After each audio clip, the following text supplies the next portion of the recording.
Hello students, this is the continuation of the previous video that was about unit 2 of the second book, but we are going to have its second part in this video. I am going to carry on.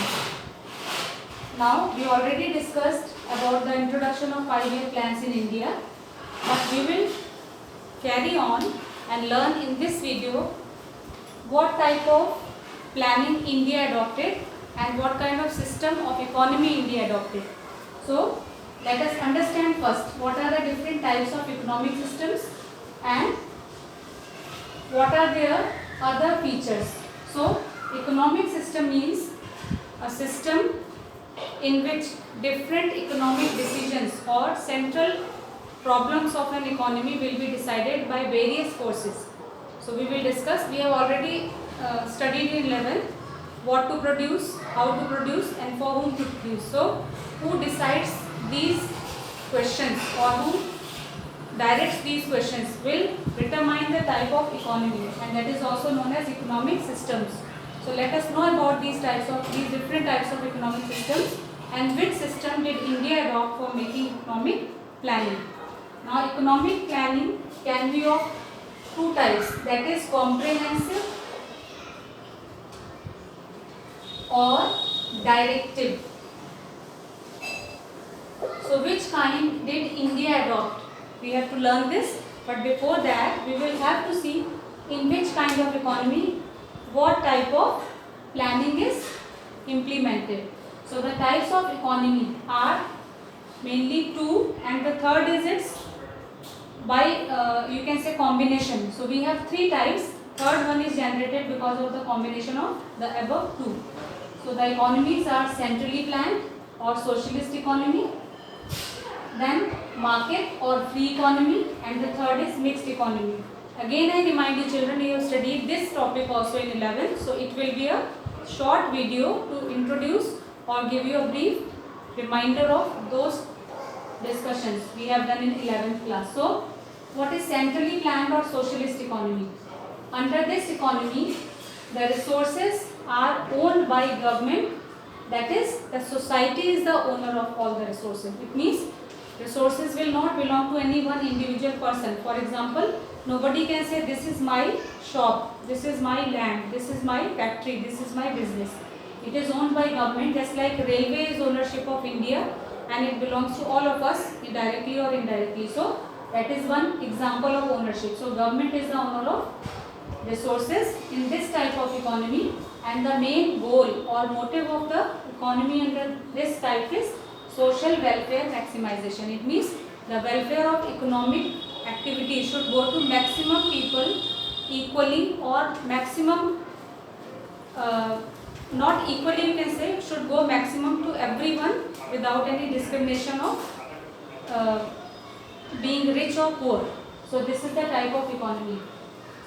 Now second type is market or free economy. Here economy will be free from the government control and it will be left free to be regulated by the market forces. The market forces are demand and supply, which you have already studied in microeconomics. So demand and supply will play the regulating authority role in this type of economy, and in this economy individuals will own the resources. They can have the resources, for example having a piece of land, having a business, having a factory and so on. So they will be owners of resources individually, and in this type of economy the goal or motive, goal means motive,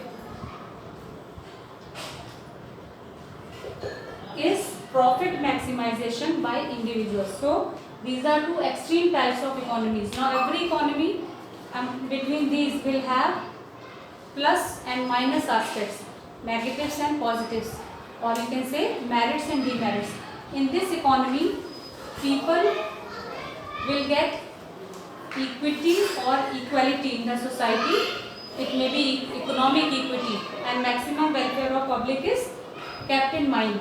But here productivity and performance is not very good because government is the owner of all the resources and the decisions are taken by government. So It may be sometimes there are various problems, just like public sector has drawbacks or demerits.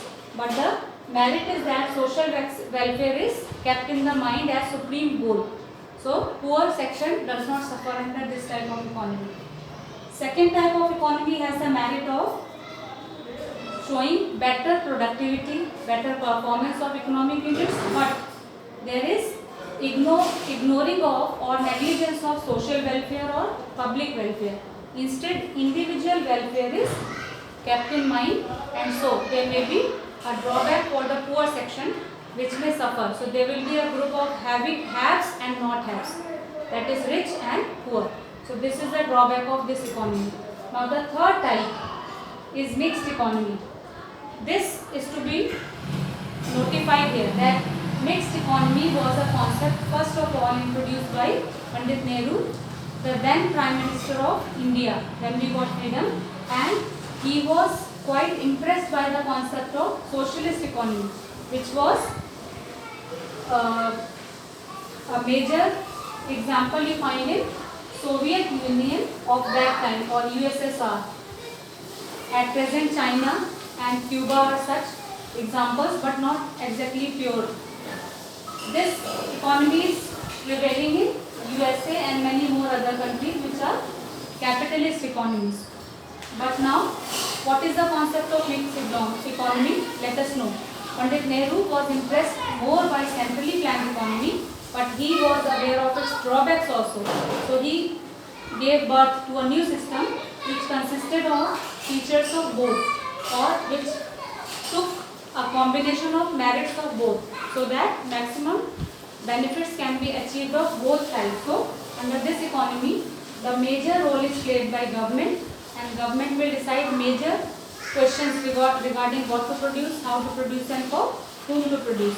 But there is also freedom given to individuals or individual producers, so that the drawbacks of both the economies can be removed and economy gets maximum growth and development. So why this economy was decided by or adopted by Indian government? The reason is clear. At that time, British had left the economy at a very poor condition, and economy was stagnant and backward. So India needed, or economy needed, a strong role of government in the economic matters, but only government control would be a kind of showing some negative aspect of this economy. So there should be some element added of this economy, so that economy gets maximum speed or growth. This was the motive, so that economy will come out from poverty, stagnation and backwardness. So we have continued the second part of our unit 2. I am going to end up here with this discussion, and I will carry on in the next video after your lesson is understood by you well.